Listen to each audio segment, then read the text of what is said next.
బాబాకు గంధం బొట్టు కథ. ఒకసారి తాత్యా సాహెబ్ నుల్కర్ స్నేహితుడైన డాక్టర్ పండిత్ అనే వ్యక్తి సాయిబాబా దర్శనం కోసం షిరిడీ వచ్చాడు. ఈ పండిత్ అమాయకుడు, కల్లా కపటం లేనివాడు, నిర్మలుడు, సరళుడు.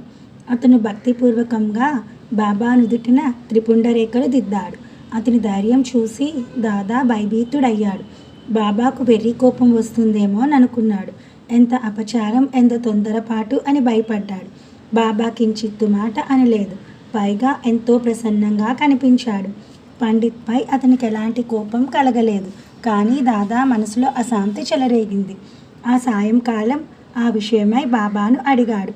మేము నీ నొసట చందన తిలకం పెట్టాలనుకుంటే నువ్వు అస్సలు ఒప్పుకోవు కదా, నీ నుదుటిని అసలు ముట్టుకోనివ్వవు కదా, మరి ఉదయం అలా ఎందుకు జరిగింది బాబా అని అడిగాడు. మేం పెట్టే తిలకం నీకు ఇష్టం కాదా? పండిత్ పెట్టిన త్రిపుండ్రం నీకు ఇష్టమా? ఇలాంటి పక్షపాత వైఖరి నీకెందుకు? ఇది మాకేం అర్థం కావటం లేదు అన్నాడు. అది విని సాయి ప్రసన్నంగా మందహాసం చేశాడు. దాదాకు విషయం వివరించాడు. దాదా, అతని గురువు బ్రాహ్మణుడు, నేను ముసల్మాన్ జాతి వాడిని. కానీ నన్ను అతను తన గురువుగా భావించి గురు పూజ చేశాడు. నేను పరమ పవిత్ర బ్రాహ్మణుడను, ఇతను అపవిత్రుడని యవనుడు. నేను అతన్ని ఎందుకు పూజించాలి అన్న సంకుచిత భావన అతనికి లేదు. ఇలా అతను నన్ను తన వశం చేసుకున్నాడు.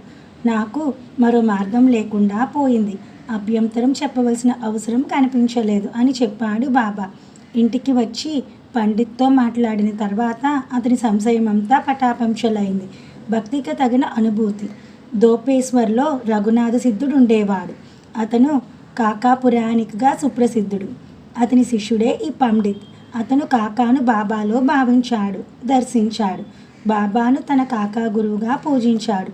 ఎవరి భావన ఎలా ఉంటుందో వారికి అలాంటి భక్తి కుదురుతుంది. ఆ భక్తికి అనుగుణంగా భగవంతుని కృప లభిస్తుంది. ఇది భక్తి ప్రభావం. బాబా విచిత్రవర్తనం. బాబా తనకిష్టమైతే అన్ని రకాల పూజలను గ్రహించేవాడు, లేదా పూజా పళ్ళ్యాలను విసిరివేసేవాడు. అతనప్పుడు ఉగ్ర నృసింహుడే అయ్యేవాడు. అందరూ చెల్లాచెదురుగా పారిపోయేవారు. ఒక్కొక్కసారి బాబా అకస్మాత్తుగా వెర్రి కోపంతో మండిపడేవాడు. భక్తులపై నిప్పులు చెరిగేవాడు. ఒక్కో మారు అతను మైనం కన్నా మెత్తగా, శాంతస్వరూపునిగా, క్షమామూర్తిగా కనిపించేవాడు. అతని హృదయాంతరంలో మాత్రం పిల్లల యందు తల్లికి మాదిరిగా కరుణ జారే ఉండేది. తన కోపం తగ్గి మామూలు మనిషి అయిన తర్వాత బాబా పేరు పేరున భక్తులందరినీ పిలిచేవాడు. నేను నా భక్తుల ఆధీనంలో ఉంటాను. నేను ఎల్లప్పుడూ వారి ప్రక్కనే నిలబడి ఉంటాను. నాకెప్పుడూ ప్రేమ ఆకలి ఉంటుంది. నాకెప్పుడూ భక్తుల ప్రేమ కావాలి. నేను వారి పిలుపు కోసం ఎదురుతెన్నులు చూస్తూ ఉంటాను అనేవాడు బాబా. హాజీ అహంకారం కథ. సిద్దక్ ఫాల్కే అనే ముస్లిం ఒకతను మధ్యనే మక్కా మదీనా యాత్ర చేసి ఉన్నాడు. అతను షిరిడీకి వచ్చాడు. 9 నెలల వరకు బాబా ఆ వృద్ధ హాజీ యందు అనుగ్రహం చూపలేదు. అతనికి దర్శనం ఇవ్వడానికి ఇష్టపడలేదు.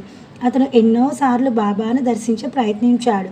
కానీ అన్నీ వ్యర్థమైపోయాయి. ఫాల్కే అంతర్గతంగా కృంగిపోయాడు. నన్ను మసీదులోకి వెళ్ళనివ్వకుండా ఏ కర్మలు నన్ను అడ్డుకుంటున్నాయో, నేను ఎలాంటి పాపకర్మలు చేశానో అని అతను మనోవేదనకు లోనయ్యాడు. ఇలా నిరాశ చెందకు, మాధవరావు సహాయం తీసుకో, నీ మనోరథం నెరవేరుతుంది అని అతనికి సలహా చెప్పారు ఒకరెవరో. బాబాను కలవాలన్నా, ఎలాంటి విఘ్నాలు లేకుండా బాబాతో మాట్లాడాలన్నా మాధవరావు సహాయం తీసుకుంటే సులువుగా పని జరిగిపోతుంది. మాధవరావు బాబాకు ముందుగా సౌమ్యంగా, సమయోచితంగా భక్తుల విషయం చెప్పేవాడు. ఆ తర్వాత సంవర్ధ సాయి ఆ భక్తులతో మాట్లాడేందుకు అంగీకరించేవాడు. ఆ వృద్ధ హాజీ మాధవరావును పట్టుకున్నాడు. అతను ధైర్యాన్ని కూడగట్టుకొని బాబాతో చాలా నిదానంగా హాజీ విషయం ప్రస్తావించాడు. అది విని బాబా, శ్యామా, అతనిపై అల్లా అనుగ్రహం లేకపోతే నేనేం చేయగలను? సరే, బార్వి వెనక వైపు ఒక ఇరుకైన కాలిబాట ఉంది. ఆ దారిన అతను రావడానికి సిద్ధమేనా అని అతన్ని స్పష్టంగా అడిగి తెలుసుకో అని చెప్పాడు. దానికి హాజీ, ఎంత కష్టమైన దారి అయినా సరే నేను తిన్నగా వస్తాను అన్నాడు.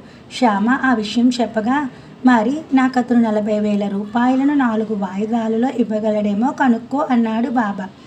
మాధవరావు బాబా మాటలు హాజీకి చెప్పాడు. ఇంత మాత్రమేనా? అతను కోరితే 40 లక్షలైనా ఇస్తాను, 1000 ఒక లెక్క అని సమాధానం ఇచ్చాడు హాజీ. అది విని బాబా, మేము ఇవాళ మసీదులో మేకను హలాల్ చేయాలనుకుంటున్నాము. దాని మాంసంలో అతనికి ఏం కావాలో అడుగు. అతనికి మాంసంతో కూడిన ఎముకలు కావాలో, దాని వృషణాలు కావాలో, మరేం కావాలో ఆ ముసలివాణ్ణి అడిగి నిశ్చయంగా తెలుసుకొనిరా అని చెప్పాడు. మాధవరావు హాజీకి బాబా మాటల్ని వివరించాడు. హాజీ నాకు అవేం అక్కర్లేదు అన్నాడు స్పష్టంగా. అతనికి ఇష్టమైనది ఏమైనా ఇమ్మని చెప్పు, కానీ నాకు ఒకే ఒక కోరిక ఉంది. బాబా కొలంబాలోని ప్రసాదంలో నాకు ఒక ముద్ద దొరికినా చాలు, నేను ధన్యుడనైపోతాను అని చెప్పాడు హాజీ.